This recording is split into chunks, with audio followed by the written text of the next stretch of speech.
Hello बच्चों, let's read this question. Acceleration in a forced acceleration, the external force is constant. तो बोल रहा है कि जो forced acceleration है उधर external force constant है. Reason in forced acceleration, the external force help in sustaining the acceleration. तो reason जो दिया है कि जो forced acceleration में external force help करता है acceleration को continue होने में. तो उसके लिए जो key concept है,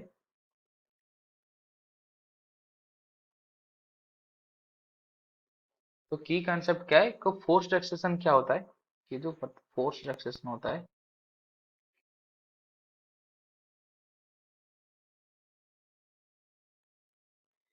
ये क्या होता है कि अगर कोई एक्सेशन हो रहा है किसके थ्रू एक एक्सटर्नल पीरियडिक फोर्स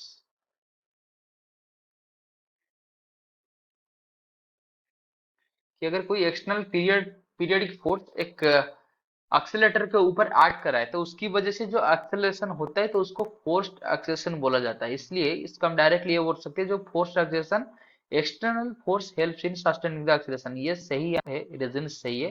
लेकिन जो आसोसिएशन स्टेटमेंट दिया है forced acceleration the external force is constant, तो एक्सटर्नल फोर्स कांस्टेंट नहीं होता है, ये एक एक्सटर्नल पीरियडिक फोर्स होता है, फोर्स हमेशा चेंज होते रहता है। इसलिए जो आसोसिएशन स्टेटमेंट है गलत है लेकिन रीजन स्टेटमेंट सही है। I hope you have understood this question. Best of luck.